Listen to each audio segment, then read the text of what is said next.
मोहतरम नाजरीन, एक रोज पैगंबर सल्लल्लाहु अलैहि वसल्लम अपनी माँ जनाबे हलीमा सादिया से शिकायत करते हैं, मैं सारा दिन साए में बैठकर आराम करता हूँ, लेकिन मेरे भाई जानवर चराने के लिए सहरा में धूप सहते हैं। ये नाइंसाफी क्यों? क्योंकि दूध के जरिए भी वो सारे रिश्ते कायम हो जाते हैं जो खून के जरिए होते हैं। इसलिए हलीमा सादिया पैगंबर सल्लल्लाहु अलैहि वसल्लम की माँ की तरह ही थीं। आपने फरमाया, कल से मैं भी अपने भाइयों के साथ जानवर चराने जाऊंगा। जनाबे हलीमा सादिया ने मना किया, बेटा तुम में और उनमें फर्क है, तुम्हें आराम मिलना चाहिए, तुम आम बच्चे नहीं हो। मगर रसूलुल्लाह सल्लल्लाहु अलैहि वसल्लम ने जवाब दिया, मुझसे ये बर्दाश्त नहीं होता कि एक ही घर में दो भाई हों, एक साया में रहे और दूसरा धूप में परेशान हो। मैं तो खुद उनके साथ जाऊंगा उनकी खिदमत के लिए। हलीमा सादिया उलझन में थीं। फकत अपने घर का मसला नहीं था, अब तो पूरा कबीला इस बच्चे से बरकत पा रहा था। सोचा कि लोग सवाल करेंगे, हलीमा जो बच्चा पूरे कबीले के लिए रहमत बना, क्या उसे ही तुम काम पर भेज रही हो? मगर जब पैगंबर सल्लल्लाहु अलैहि वसल्लम ने इसरार किया तो हलीमा सादिया मजबूर हो गईं और अगले दिन से आपने आका की हैसियत नहीं, बराबर के साथी की हैसियत से अपने दूध भाइयों के साथ जाना शुरू कर दिया। एक मर्तबा जब पैगंबर सल्लल्लाहु अलैहि वसल्लम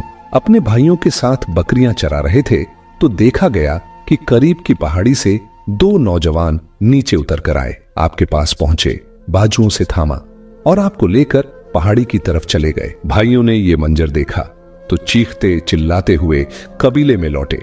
मां से कहा, गजब हो गया, जिन भाई को आप मक्का से लाई थीं, पता नहीं कौन थे वो दो आदमी, उन्हें उठाकर ले गए और गायब हो गए। हलीमा सादिया को हजरत अब्दुल मुत्तलिब की वह बात याद आई, देखो इस बच्चे की हिफाजत करना, दुश्मन हर वक्त ताक में है। वो घबरा गईं। सारा कबीला इकट्ठा हुआ और मर्द ओ जन दौड़ते हुए उस पहाड़ी की तरफ चले जहां का इशारा किया गया था। जब सब लोग उस पहाड़ी पर पहुंचे तो यह देखकर हैरत के समंदर में डूब गए कि वह बच्चा पैगंबर सल्लल्लाहु अलैहि वसल्लम बड़े आराम से एक नूरानी अंदाज में लेटे हुए हैं। सर पर एक ताज है, जिस्म पर शाही लिबास है, दाएं बाएं दो जवान बैठे हुए हैं और ऐसे जिस्म दबा रहे हैं जैसे गुलाम अपने आका के सामने हाजिर हों। जब ये लोग करीब पहुंचे तो एक लम्हे में वो दोनों नौजवान गायब हो गए और रसूलुल्लाह सल्लल्लाहु अलैहि वसल्लम मुस्कुराते हुए उठ बैठे। जनाबे हलीमा सादिया घबराई हुई थीं, मगर पैगंबर सल्लल्लाहु अलैहि वसल्लम ने इत्मीनान दिलाते हुए फरमाया, आपको परेशान होने की कोई जरूरत नहीं, ये जो मेरे साथ थे परवरदिगार आलम की जानिब से मेरे मुहाफिज हैं, ये हर वक्त मेरे साथ होते हैं, इनके होते हुए कोई भी मुझ तक नुकसान नहीं पहुंचा सकता। अब जनाबे हलीमा सादिया को कुछ इत्मीनान हुआ। हालांकि 3 बार ऐसा हुआ कि पैगंबर सल्लल्लाहु अलैहि वसल्लम कुछ देर के लिए गायब हो जाते, मगर अब हलीमा सादिया को यकीन था कि यह सब खुदा की हिफाजत में है। 2 साल का अरसा गुजरने के बाद जनाबे हलीमा सादिया पैगंबर सल्लल्लाहु अलैहि वसल्लम को लेकर मक्का में उनके दादा हजरत अब्दुल मुत्तलिब से मिलने चली। जब मक्के के करीब पहुंची तो किसी जरूरत से खेमे से बाहर निकली। यकायक अंधेरा सा छा गया और जब वापस आई तो बच्चा गायब था। हलीमा सादिया बेहद परेशान हुई। उधर हजरत अब्दुल मुत्तलिब खाना काबा के करीब एक मसनद पर बैठे थे। अचानक कानों में आवाज आई, तुम्हारा पोता जो हलीमा के पास था वो गुम हो गया है। बस इतना सुनना था कि हजरत अब्दुल मुत्तलिब बेचैन हो उठे, लेकिन उसी वक्त गैब से आवाज आई, तुम्हें परेशान होने की जरूरत नहीं, परवरदिगार आलम ने तुम्हारे पोते को महफूज रखा है। जाओ, मक्के के करीब फला सहरा में फला मकाम पर तुम्हारा बच्चा मिल जाएगा। हजरत अब्दुल मुत्तलिब पहुंचे तो देखा कि बच्चा मिट्टी के टुकड़े खुश्क रोटी तोड़कर खा रहा है और दाएं बाएं वहीं 2 नूरानी नौजवान खड़े हैं। हजरत अब्दुल मुत्तलिब ने करीब जाकर देखा और अंदाजे से पहचान लिया कि ये मेरा पोता है, क्योंकि विलादत के 8वें दिन के बाद से अब तक 2 साल तक देखा नहीं था। पूछा, बेटा तुम कौन हो? पैगंबर सल्लल्लाहु अलैहि वसल्लम ने जवाब दिया, मैं मोहम्मद इब्ने अब्दुल्लाह इब्ने अब्दुल मुत्तलिब। और आगे चलते हुए हजरत आदम अलैहिस्सलाम तक अपना पूरा शजरा-ए नसब बयान कर दिया। तो हजरत अब्दुल मुत्तलिब ने पूछा, बेटा ये नौजवान तुम्हारे साथ कौन है? आप सल्लल्लाहु अलैहि वसल्लम ने फरमाया, ये जिब्राइल अलैहिस्सलाम हैं और ये मीकाइल अलैहिस्सलाम, ये हर वक्त मेरी हिफाजत करते हैं। हजरत अब्दुल मुत्तलिब ने कहा, बेटा मैं तुम्हें लेने आया हूं। पैगंबर सल्लल्लाहु अलैहि वसल्लम ने मुस्कुराकर फरमाया, मैं तो खुद आपका इंतजार कर रहा था। अब तक रसूलुल्लाह सल्लल्लाहु अलैहि वसल्लम ने अपनी माँ जनाबे आमिना को भी नहीं देखा था, मगर जब मक्का लौटे तो सीधा अपनी माँ के मकान में दाखिल हुए। कुरैश की औरतें जमा थीं। जनाबे आमिना रो रही थीं। लोग उन्हें तसल्ली दे रहे थे, क्योंकि उन्हें बस यही खबर मिली थी कि आपका लख्त ए जिगर सहरा में गुम हो गया है। पैगंबर सल्लल्लाहु अलैहि वसल्लम ऐसे दाखिल हुए जैसे बखूबी जानते हों कि मेरी माँ कौन है। औरतों के हुजूम को चीरते हुए सीधा जाकर अपनी माँ की गोद में बैठ गए। सारी औरतें हैरान थीं कि जिसने 8 दिन के बाद से अपनी माँ को देखा भी नहीं, वो इतनी यकीन के साथ उनकी गोद में कैसे जा बैठा। हजरत अब्दुल मुत्तलिब ने हलीमा सादिया को बुलाया और कहा, देखो अब तुम्हें इसकी हिफाजत और ज्यादा करनी है। आज मक्का में कुछ यहूदी आए हुए हैं, अगर उन्होंने ये मंजर देख लिया तो जान जाएंगे कि बच्चा कहाँ है। हलीमा सादिया ने वादा किया, मैं अपनी जान से ज्यादा इस बच्चे की हिफाजत करूंगी। फिर पैगंबर सल्लल्लाहु अलैहि वसल्लम को साथ लेकर हलीमा सादिया वापस अपने कबीले चली गई। यूं 5 साल का अरसा बीत गया। जब मियाद पूरी हो गई तो हलीमा सादिया रसूलुल्लाह को लेकर मक्का लौट आई। हजरत अब्दुल मुत्तलिब और जनाबे आमिना अपने लाल की जुदाई में तड़प रहे थे। हलीमा सादिया को इनाम देकर रुखसत किया गया। अब पैगंबर सल्लल्लाहु अलैहि वसल्लम अपनी माँ और दादा की आगोश मोहब्बत में आ गए। तारीख बताती है कि आपने 1 साल अपनी माँ के साथ गुजारा, यहाँ तक की उम्र 6 साल की हो गई। एक रात जनाबे आमिना ने ख्वाब में जनाबे अब्दुल्लाह को देखा। दिल बेचैन हो उठा। सुबह जब आंख खुली तो कहा, मैं अपने शौहर की कब्र की जियारत करना चाहती हूँ। चुनांचे हजरत अब्दुल मुत्तलिब की इजाजत से जनाबे आमिना अपने बेटे रसूलुल्लाह सल्लल्लाहु अलैहि वसल्लम को लेकर मक्का से मदीना रवाना हुई। यही वो मदीना है कि जब पैगंबर सल्लल्लाहु अलैहि वसल्लम सालों बाद हिजरत फरमा कर आए तो इसी शहर की बच्चियों ने तलाल बद्रु अलैना पढ़कर खुशामदीद कहा था। तारीख बताती है कि जनाबे आमिना तकरीबन 1 महीने तक उसी कबीले में रहीं, उसी मकान में ठहरी जहां हजरत अब्दुल्लाह की कब्र मुबारक मौजूद थी। कुछ अरसा वहां सुकून से गुजारने के बाद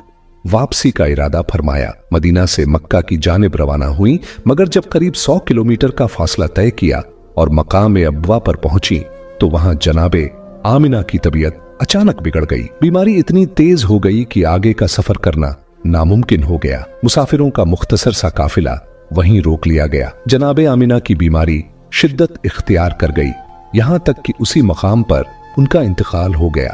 पैगंबर सल्लल्लाहु अलैहि वसल्लम की उम्र उस वक्त 6 साल थी। बाप के बाद अब मां की जुदाई का दूसरा सदमा भी आपको बर्दाश्त करना पड़ा।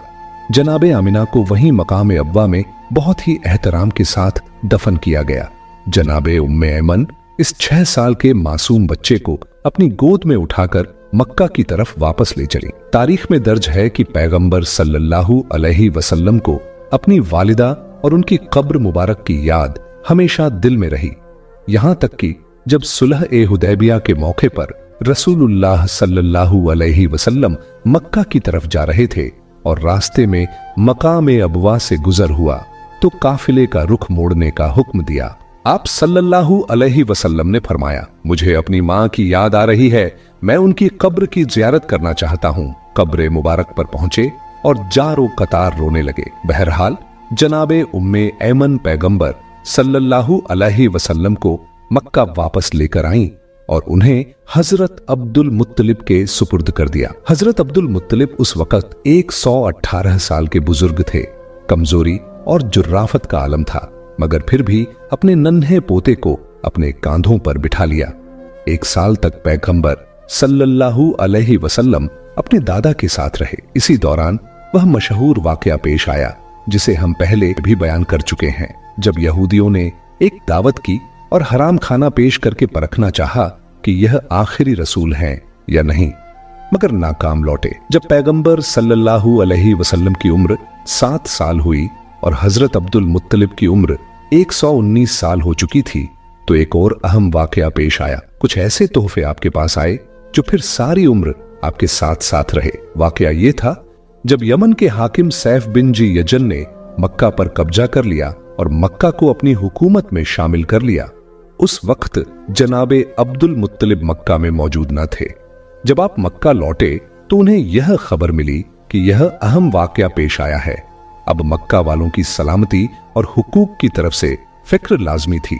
जनाबे अब्दुल मुत्तलिब ने एक मुख्तसर वफद तैयार किया और मक्का से यमन के लिए रवाना हो गए। आपकी आदत ये थी कि जब कहीं सफर पर जाते तो रसूल सल्लल्लाहु अलैहि वसल्लम को साथ नहीं ले जाते, इसलिए कि मक्का उनका शहर था और यहाँ हिफाजत मुमकिन थी। मगर मक्का के बाहर अगर खुदा नख्वास्ता कोई हमला हो जाता तो उनकी हिफाजत मुश्किल होती। आपको इस बात का इत्मीनान भी था कि अब्बू तालिब, जो आपके बेटे और रसूल के चचा थे, आपकी गैर मौजूदगी में अपने भतीजे की हिफाजत करेंगे। लेकिन जब हजरत अब्दुल मुत्तलिब का विसाल हो गया तो हजरत अब्बू तालिब ने इस रिवायत को बदल दिया। अब जब भी वो कहीं बाहर जाते तो रसूलुल्लाह सल्लल्लाहु अलैहि वसल्लम को हमेशा साथ रखते, क्योंकि अब मक्का में कोई ऐसा मौजूद नहीं था जो उनकी गैर मौजूदगी में नबी सल्लल्लाहु अलैहि वसल्लम की हिफाजत कर सके। जब जनाबे अब्दुल मुत्तलिब यमन पहुंचे तो देखा कि वहां का हाकिम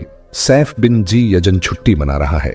उसका तरीका यह था कि मौसम ए बहार में ईद ए नौरोज से लेकर 40 दिन तक हुकूमत के सारे काम बंद कर देता था। एक बड़ा आलीशान बाग उसने बनाया हुआ था और बाग के अंदर ही एक बहुत खूबसूरत महल भी तामीर कराया था जिसके कई दरवाजे थे। वह हाकिम 40 दिन तक उसी महल में रहकर छुट्टियां मनाता और अपने सिपाहियों को सख्त हुक्म दे रखा था कि कोई भी शख्स, चाहे उसका अपना बेटा ही क्यों ना हो, महल में दाखिल ना हो। जनाबे अब्दुल मुत्तलिब परेशान थे कि मक्का के उमूर को जल्दी संभालना जरूरी है। वो 40 दिन इंतजार नहीं कर सकते थे। उन्हें यह भी अंदेशा था कि कहीं हाकिम इसके बाद और ज्यादा देर रोक न ले। उन्होंने देखा कि बाग के आम रास्ते से जाना नामुमकिन है, मगर सहरा की जानिब एक रास्ता है जहां से वीराने के जरिए उस महल के एक पिछले दरवाजे तक पहुंचा जा सकता है। जनाबे अब्दुल मुत्तलिब उस दरवाजे पर पहुंचे। सिपाही से कहा, जाकर अंदर इत्तेला दो कि मैं मक्के से आया हूं, मेरा नाम अब्दुल मुत्तलिब है। मगर सिपाही ने इनकार कर दिया। जब सिपाही ने इनकार कर दिया और कहा, अगर मैंने आपका नाम भी अंदर पहुंचाया तो मुझे कत्ल कर दिया जाएगा, तो हजरत अब्दुल मुत्तलिब ने अपनी खामोशी से जवाब दिया, क्योंकि उन्हें यकीन था कि यह काम अल्लाह के जरिए पूरा होना है। जनाबे अब्दुल मुत्तलिब खतरे को कबूल करते हुए महल के अंदर चले गए। महल के बीचों बीच देखा कि हाकिम ए यमन सैफ बिन जी यजन अपने तख्त पर बैठा हुआ है। सिपाही ने आगे बढ़कर अर्ज की, एक इंतहा मुकद्दस और नूरानी शख्स मक्के से तशरीफ लाए हैं, आपसे मुलाकात करना चाहते हैं। यह सुनते ही हाकिम ने, जो अब तक किसी को मिलने की इजाजत नहीं देता था, यहां तक कि अपने बेटों को भी कत्ल करने का हुक्म दे चुका था, उसने फौरन कहा, जाओ उन्हें अंदर बुलाओ। यह बात साफ जाहिर कर रही थी कि सैफ बिन जी यजन मक्के से आने वाले किसी शख्स का पहले से इंतजार कर रहा था। सिपाही खुद हैरान था। उसे यकीन नहीं आ रहा था कि उसने जो मना किया था अब वही शख्स शान से महल में तशरीफ ला रहा है। हजरत अब्दुल मुत्तलिब अंदर दाखिल हुए। हाकिम ने आदर से इस्तकबाल किया और कहा, आप कहां से तशरीफ लाए हैं यह मैं बाद में पूछूंगा, पहले मैं आपसे कुछ बहुत अहम बात करना चाहता हूं। मेरे पास अंबिया के सहीफों से यह इल्म पहुंचा है कि मक्के में बहुत जल्द खुदा का आखिरी रसूल तशरीफ लाने वाला है। जब वह रसूल इस दुनिया में आएगा तो उसके वालिद का इंतकाल हो चुका होगा और कुछ अरसे बाद उसकी वालिदा भी इस दुनिया से रुखसत हो जाएंगी। इसके बाद उसका दादा उसकी परवरिश की जिम्मेदारी लेगा। फिर वह दादा एक बार मेरे पास यमन आएगा और मैं उस रसूल के लिए रखी हुई 3 अमानतें उसे सुपुर्द करूंगा। मैं उस दादा का और उस बच्चे का तब से इंतजार कर रहा हूं। आपसे गुजारिश है कि जब मक्का में वह बच्चा आपको नजर आए जिसकी दोनों कांधों के बीच मोहर नबुव्वत हो, जिस पर लिखा हो ला इलाहा इल्लल्लाह मुहम्मदुर रसूलुल्लाह, तो फौरन मुझे पैगाम भिजवाइएगा, क्योंकि मैं उसी रसूल का तहे दिल से इंतजार कर रहा हूं। जनाबे अब्दुल मुत्तलिब ये बातें सुनकर हैरान भी हुए और पुरसुकून भी, क्योंकि जो राज वह दिल में छुपाए हुए थे वो इस गैर मुल्क के हाकिम को भी मालूम थे। तो जनाबे अब्दुल मुत्तलिब ने मुस्कुराकर जवाब दिया, बच्चे के दादा तो मैं ही हूं और वह बच्चा इस वक्त मेरे घर में पैदा हो चुका है। जनाबे अब्दुल मुत्तलिब ने कहा, हाँ जो अलामतें आपने बयान की हैं उनके मुताबिक तो वही मेरा पोता है, और मुझे इस बात का इल्म भी है कि मेरा पोता ही अल्लाह का आखिरी रसूल होने वाला है। मुझे इसके बारे में सब कुछ मालूम है। सैफ ने कहा, ठीक है, कल दरबार में आपसे तफसीली बातचीत होगी। जनाबे अब्दुल मुत्तलिब रुखसत होकर बाहर तशरीफ लाए, और जब यमन में यह खबर फैली कि मक्का से आए हुए वफद को हाकिम यमन ने महल में बुलाया, तो लोग हैरत के मारे दांतों में उंगलियां दबाने लगे। क्या यह मुमकिन है कि कोई अजनबी शख्स इन दिनों हाकिम से मिलकर जिंदा बाहर भी आ जाए? लेकिन उससे भी ज्यादा हैरत तब हुई जब अगले दिन खुद हाकिम सैफ, जो 40 दिनों से महल में बंद था, अब शहर वालों के सामने आ गया। दरबार सजाया गया और मक्के से आए वफद को शाही मेहमान की हैसियत दी गई। जनाबे अब्दुल मुत्तलिब को हाकिम ने अपने पास बिठाया और पूरे वफद में कीमती इनामात तकसीम किए गए। अब जनाबे अब्दुल मुत्तलिब इंतजार कर रहे थे कि अमानत उन्हें कब दी जाएगी। हाकिम ने कहा, यह एक राज की बात है जिसे मैं सबके सामने दरबार में नहीं कह सकता। आप शाम को महल में तशरीफ लाइए, जब रुखसत करेंगे तो ये अमानतें आपके हवाले कर दूंगा। शाम का वक्त आया। जनाबे अब्दुल मुत्तलिब महल में दाखिल हुए। हाकिम यमन ने 3 जानवर उनके सामने पेश किए, एक ऊंटनी, दूसरा खच्चर, तीसरा घोड़ा। हाकिम ने कहा, ये तीनों जानवर मेरी तरफ से उस पोते के लिए तोहफा हैं जो अल्लाह का आखिरी रसूल होने वाला है, और अगर मैं जिंदा रहा तो यकीनन उसकी मदद करूंगा। तारीख बताती है ये वही ऊंटनी थी जिस पर सवार होकर रसूलुल्लाह सल्लल्लाहु अलैहि वसल्लम ने अपना आखिरी खुतबा अता फरमाया था, और यही तीनों जानवर मदीने की हिजरत के बाद भी पैगंबर इस्लाम सल्लल्लाहु अलैहि वसल्लम के साथ रहे। जब रसूल अकरम सल्लल्लाहु अलैहि वसल्लम ने मदीने की हिजरत फरमाई तो आपने हजरत अली अलैहिस्सलाम को मक्के में ही छोड़ा ताकि वह आपके बिस्तर पर सोएं, ताकि दुश्मनों को यह लगे कि आप अभी मक्के ही में हैं। और साथ ही एक और जिम्मेदारी दी, बनी हाशिम के घरानों की औरतें जिन्हें मैं अपने साथ लेकर नहीं जा रहा, और वह जानवर जो मुझे हाकिम यमन ने तोहफे में दिए थे, तुम सबको लेकर मुझसे मदीने में आकर मिलना। यही वो ऊंटनी, घोड़ा और खच्चर थे जो हाकिम यमन ने जनाबे अब्दुल मुत्तलिब के जरिए रसूलुल्लाह सल्लल्लाहु अलैहि वसल्लम की खिदमत में पेश किए थे। तारीख बताती है यह तीनों जानवर आखिरी वक्त तक पैगंबर इस्लाम सल्लल्लाहु अलैहि वसल्लम के साथ रहे। हाकिम यमन ने कहा, यह घोड़ा परवरदिगार आलम की तरफ से एक मोजा है जो खास तौर पर पैगंबर के लिए वजूद में आया। और ऊंटनी के बारे में कहा, अगर मैं 6 महीने लगातार सफर करूं तो भी यह थकती नहीं और अपने सवार को कभी तकलीफ नहीं देती।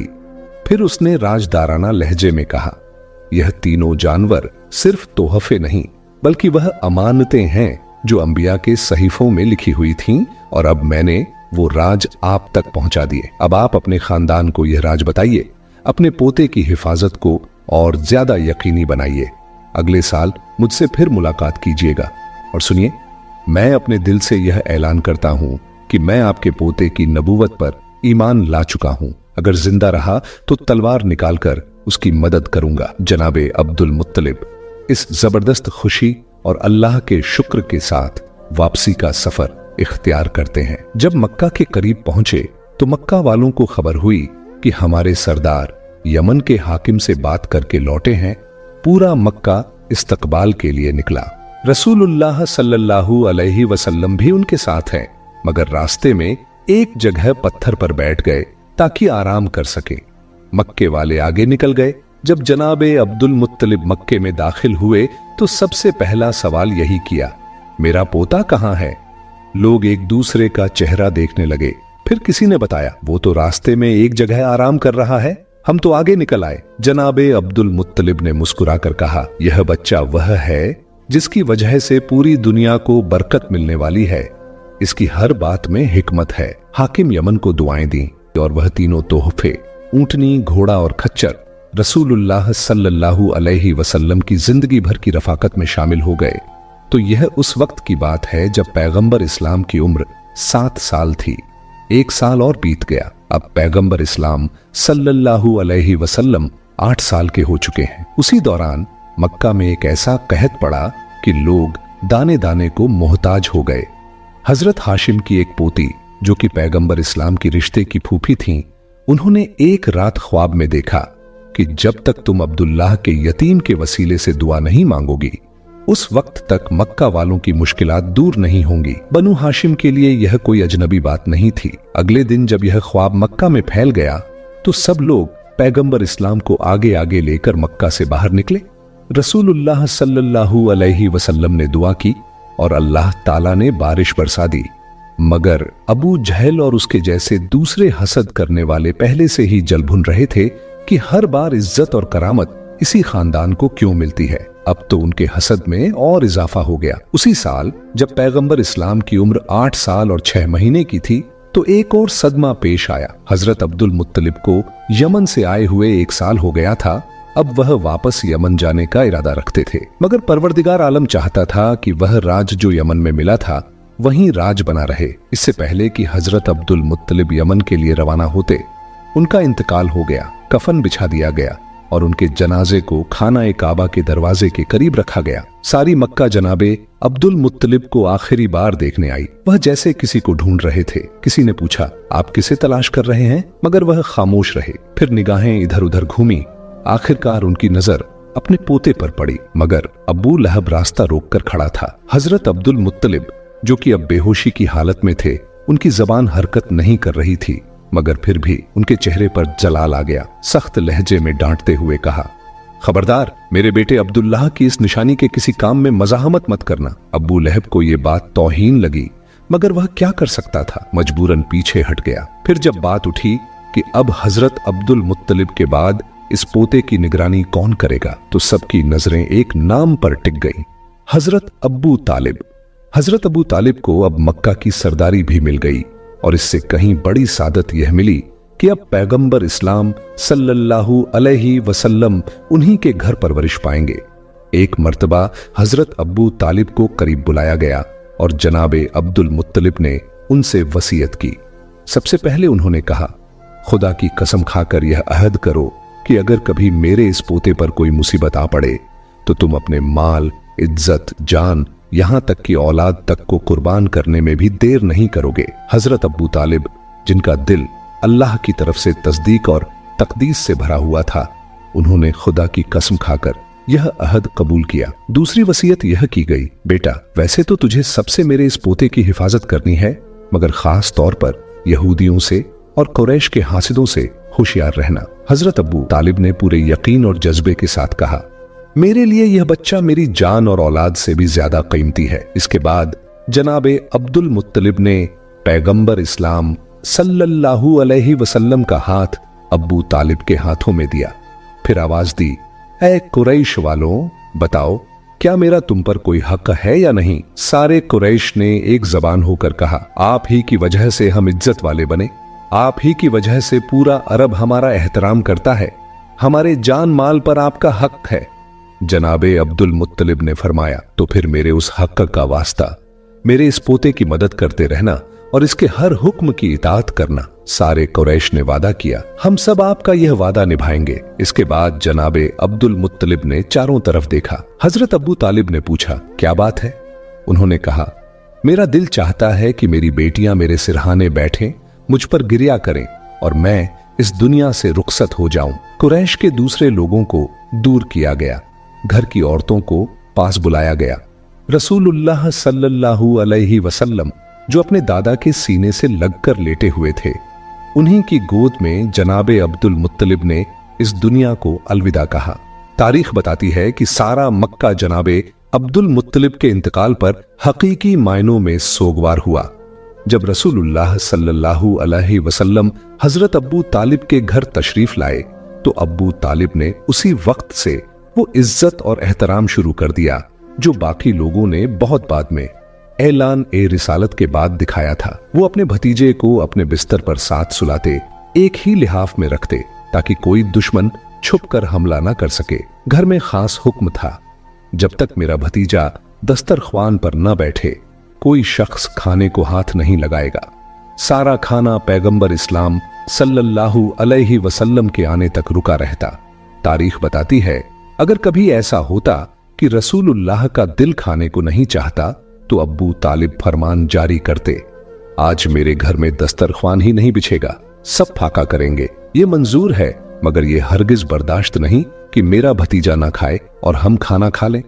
वो ये कहते थे, जब मेरा भतीजा किसी खाने में हाथ डाल देता है तो उस खाने में ऐसी बरकत हो जाती है कि फिर हर एक के लिए काफी हो जाता है। इधर अब्बू तालिब इस तरह एहतराम फरमा रहे हैं, उधर उनकी मोहतरमा बीवी जनाबे फातिमा बिनते असद वो भी मुसलसल मौजिजात देख रही थीं। वो कहती हैं, हमारे घर के आंगन में खजूर का एक सूखा हुआ दरख्त था।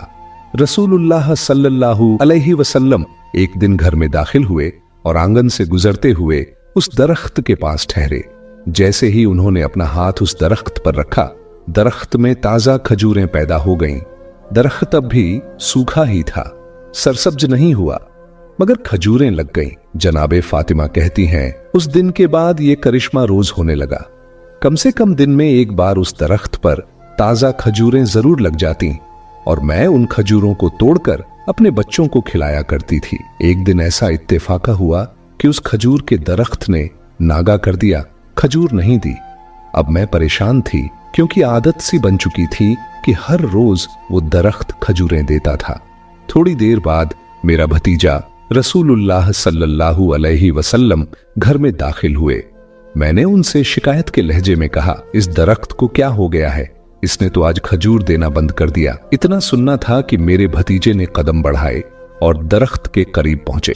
जनाबे फातिमा बिनते असद फरमाती हैं, मैंने देखा कि दरख्त की शाखें खुद ब खुद झुकने लगीं और रसूलुल्लाह सल्लल्लाहु अलैहि वसल्लम के चेहरे के करीब आ गईं। पैगंबर इस्लाम ने उन शाखों से कुछ कहा तो फौरन उस दरख्त में ताजा खजूरें लग गईं। फिर मेरे भतीजे ने मेरी तरफ देखकर मुस्कुराते हुए कहा, चाची, अब तुम्हें इस दरख्त से खजूर न मिलने की कभी शिकायत नहीं होगी। बस ये कहकर वो आगे बढ़ गए और मैं एक अजीब सी कैफियत में डूबी अपने हाथ उठाकर दुआ के लिए मुखातिब हो गई। मैंने कहा, ऐ परवरदिगार, अगर मेरे भतीजे का इतना बड़ा मकाम है तो मुझे इसके सदके में एक ऐसी औलाद अता फरमा जो इसकी मिस्ल हो और हमेशा इसका साथी बनकर रहे। जनाबे फातिमा बिनते असद कहती हैं, जब मेरे घर में मेरा चौथा बेटा पैदा हुआ जिसका नाम हमने अली रखा, तो मुझे पूरा यकीन था कि ये उस दुआ का नतीजा है जो मैंने रसूलुल्लाह सल्लल्लाहु अलैहि वसल्लम के मोजे को देखकर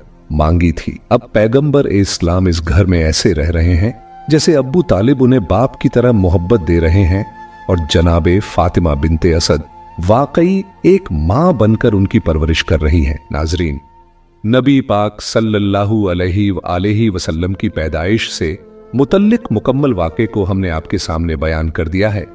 इंशाअल्लाह हमारी आने वाली वीडियोस में हम हुजूर अकरम सल्लल्लाहु अलैहि वसल्लम की सीरत तैयबा के मजीद अहम पहलुओं और वाक़यात को तफसील से बयान करेंगे। हमें यकीन है कि आज की वीडियो आपको पसंद आई होगी। अगर यह वीडियो अच्छी लगी हो तो इसे लाइक करें और इस तरह की मफीद और मालूमाती वीडियोस के लिए हमारे चैनल को सब्सक्राइब करें। साथ ही कमेंट में जरूर बताइए कि आप यह वीडियो कहां से देख रहे हैं और अपने शहर का नाम लिखिए और कमेंट में एक मर्तबा दरूद पाक सल्लल्लाहु अलैहि वसल्लम जरूर लिखिए। इंशाअल्लाह अगली मुलाकात तक के लिए हमें इजाजत दीजिए। अल्लाह हाफिज।